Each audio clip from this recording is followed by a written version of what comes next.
Welcome back to the account of Mr. Aya, man. Happy little event dungeon reminder video in this one. This is an account that is really struggling to find consistent kills against stage 16 in the event dungeon, which is a pretty good stage to farm, you know, it's not bad at all. I'd say that anything beyond stage 13 is pretty decent to farm, more on that in just a second, but stage 16 is a good one. 14 energy cost is nice and affordable, and yeah, if you just don't have the champion roster, frankly, to get much further than this, then this is a fine dungeon stage to be farming. Now it's time to make this dungeon stage a nice and consistent clear for Mr. Aya, using none other than this team that you see on screen right here. This is a team type that I've already covered. You can consider this your refresher video, and we're going to be helping out Mr. Aya's account today in a takeover anyway, so I thought I'd go ahead and take care of this for him. Hey man, before we get to that, if you're looking to start off a new Raid Shadow Legends account, make sure that you use my beginner promo link. It's down below as always at the top of the video description box. Just click on that link, use it to make your new Raid account, or send that link to a friend who wants to start playing Raid perhaps, and all of the freebies in the world will be yours on that new account as soon as you're done with the in-game tutorial. Start a legendary champion, bunch of sweet epic champions as you level up your account, and of course you can even use beginner promo code Demon Slayer to get your hands on Thorlin Foulbeard as well. Great link, and yeah, best way to create a new raid account in 2025, man. And so for me in the event dungeon, what you want to be doing, man, between stage 13, which is where you can start to get your first 6-star gear drops from the event dungeon. So from stage 13 all the way up to as far as like stage 25, this is just a very nice and reliable strategy that you can run. It's going to be gear dependent on your account, because of course it is, you know, and to some point champion dependent, but pinpoint gear is really good, and so if this strategy can get you up some levels in the event dungeon, it is well worth doing. It makes the runs nice and reliable, which is the issue on this account. So I've touched on a team like this in a previous video as well. This is going to be a refresher for if you are still struggling on the event dungeon, maybe you missed that video or whatever.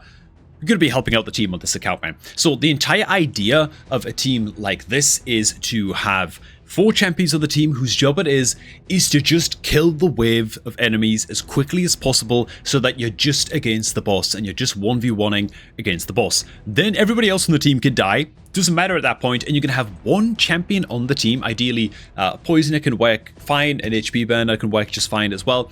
Basically, any old damage dealer can work fine, to be honest, though, but it's ideal if they're like Poison or HP burn or max HP. And you're going to build this champion in Regeneration gear, Immortal gear, maybe 4 pieces of Regeneration gear, and Defiant gear can work quite well as well. And their job is to just be immortal against the boss. So we're going to go ahead and just rebuild the Nama real quick, because she is absolutely key for this role. We need to rebuild the Nama in, well, a build that I preferred a little bit earlier on for her. I'm yet to roll this gear up, but this is what the Nama's build is going to look like after a rebuild. And again, I need to upgrade some of this gear as well. She's running on quite low speed, so I'm going to take these pretty crappy regeneration boots and just roll them up to max, because we don't really have any other better option. So now she's sitting on 183 speed. Just roll up some of these pieces real quick. I just rolled up the gloves, the neck, threw 1 or 2 low level glyphs on this gear as well, just to bump the speed up a little bit more. So 68,000 health, 2300 defense. These are quite low stats, to be honest, but if this is enough for us to reliably farm stage 16 on this account, it's going to be well worth it. Now, there is also a missing ingredient as well for this build. It's very important that you have a golden elixir relic on your account. It's quite a common relic to grab, not super inaccessible, but again, it's going to be a little bit luck based as to whether or not you actually have this. I don't think we really need to key in any of those gemstones particularly, but we're going to go ahead and throw this relic onto the Nama. Now, the entire point of this relic is the wearer is instantly healed by 10% of their HP whenever their HP drops below 50%. This means that it is very tough for the boss to kill your boss solo champion, in this case the Nama, using the boss's A1, because the boss has a triple hitter A1. So I'm going to go ahead and just throw this team on in and see if this team has what it takes. We have the luxury of running a Seer as the nuker on this team for killing off all of the enemy adds, and so we're going to see if it's enough. It should be more than enough at stage 16. It does. It kills all of the adds off straight away.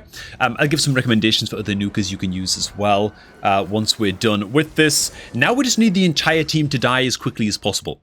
That's the only thing that matters now, right? The other team can just die off doesn't matter. All eyes really on the Nama at the far left over here at this point, and eventually you'll notice once everyone else on the team is dead, you'll notice that whenever the boss uses its A1 into the Nama, it cannot damage her below 50% health, right? Because every time it does, the elixir will heal her up again back over 50%, you know? So she's just going to kind of jump around at 50% health, and the boss won't quite be able to get the job done.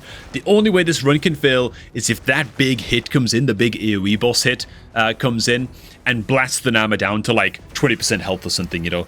And then at that point, her regeneration set might not be enough to get her back up over 50%. And so we'll see how it goes, man. Ideally, the boss doesn't land huge crits like that, but we're going to get to see the boss A1 into the Nama just now. Ooh, is she over 50% health there? Oh god, she's not quite. So the gear isn't quite enough. Okay, so we're just going to switch up the ring on the Nama's build a little bit as well and just upgrade some gear. So we're getting like 3,000 more health here, 250 more defense here as well at the cost of a small amount of accuracy. Oh god, I don't want to max roll this helmet, but to be honest, just going to go ahead and do it. As long as the stats go...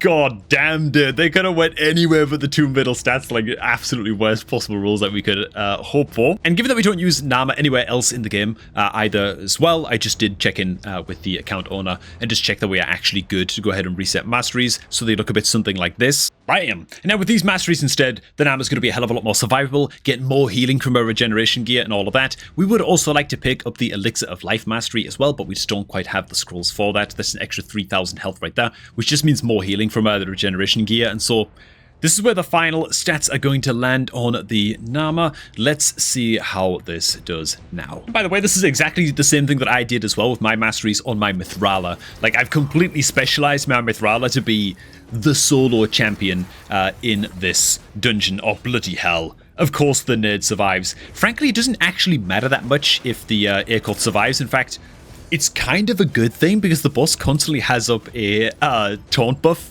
on herself, so it doesn't matter. Like, if the Aircoth lives, that's actually kind of good for us. It means it's just going to take a while to kill the boss, but we'll eventually get there because the Nama can't die and the boss does less damage in this form. So okay, there we go, man. Everything dead, good times.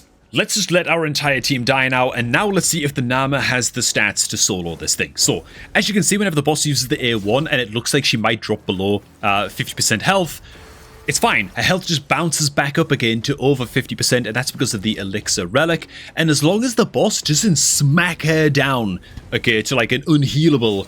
okay, we're going to take a huge hit here from the boss.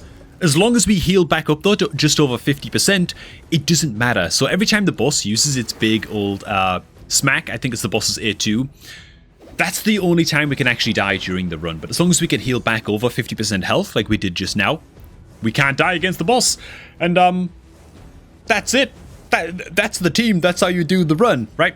So, like I said, I specialize my Mithrala on my account to do this exact job at stage 24. I think I'm farming on my main account, and it works just fine. And of course, I'm not going to leave my Mithrala in that build forever, you know. As soon as this event dungeon closes in, like, what is it, 6 weeks time or something, I'll go ahead and I'll spend the 150 gems to rejig our masteries and change our build back to the way that it was, you know. I don't want to leave her in that build forever, but for me, for farming the pinpoint set at a decent stage in the event dungeon, again, stage 13 or higher is where you can get the 6-star drops. And so if you're super early game, if you can only farm stage 13, that's enough of a win to justify farming this dungeon, in my view. And this is one of the easiest team builds that you can use to get started. Now, if you are struggling with nukers in this dungeon, okay, and you don't have like a seer on your account, and you're not able to nuke down the wave of enemies right at the start of the fight, the best possible advice I can give you is... And I'm just now noticing mid-dungeon that we're actually running Nama being magic affinity is actually weak affinity into this boss, which is making things extra difficult, so that probably wasn't smart. But our only alternative to this would have been a Geomancer. I don't want to build a Geomancer as a solo event dungeon champion on this account. That wouldn't make any sense, because then we're going to really nerf the Geo's uses in all other areas of the game, whereas the Nama's not really being used in many other places. So that's why I picked the Nama. I think it's still fine. And down it goes, 5-minute clear. That will do fine enough. If you are struggling with nukers going into this son of a gun, all you want to do, okay, is look at the affinities on the enemy team, right? Not the boss necessarily, although it's nice if you can also be positive affinity into the boss. But you want to look at the affinities of all of the enemy champions. Usually you will find that force affinity nukers do best. into this. Of course, Void Affinity is going to do great as well, but generally Void or Force Affinity nukers are going to do pretty damn good into the boss's minions. The idea is just to be weak hitting against as few enemies as possible and making sure that you are actually killing off the waves nice and reliably, right? I wonder if we can actually farm into stage 17 here with this same team as well. Let's just give it a run on out. It might be a nudge too far for our Seer to one-shot these guys. Never mind, the Seer is actually able to one-shot all of the enemy champions again, so now it's all just down to the Nama once again. Can she survive against the boss and solo this thing? Seems like not quite. It's a nudge too far. Yeah, if she had that final mastery for the extra 3000 health, and honestly some better regeneration gear where the stat rolls didn't just go absolutely horrific, she might be able to farm up to stage 17 with this. Another thing you can also consider as well is running an HP aura as like the aura lead in your dungeon team. If not, a speed aura is going to work just fine as well, just to get your turns in faster with your solo champion, so that they're healing more from their regeneration gear. But there you go, man. Just a quick refresher on, for me at least, what I found to be like the easiest type of team that you can run into the event dungeon for like the early mid-game accounts that are going to struggle to push beyond those like middle stages, you know what I'm saying? And well worth the build, in my view. Pinpoint gear, even just like some 5-star pieces of pinpoint gear, especially the accessories, very, very valuable to get your hands on. It's a shame that the pinpoint gear drops alongside a load of garbage, I know, but I still think the pinpoint gear is well worth farming on up. So there you go, little refresher video. Hope this video helped some of you guys out. Rather, if you did, make sure you hit like on the video and all that good stuff. And of course, if you're looking to start off a new raid account 2025, look at a friend playing Raid Shadow Legends, send them the link that's down below at the top of the video description box. Have them use that link to create their new raid account, and bam, all kinds of free stuff will be theirs as soon as they're done with the in-game tutorial, man. All kinds of freebies, including a starter legendary champion. So there you do go. Thanks for watching, and I'm going to catch all of you all to stay a tad bit later, man.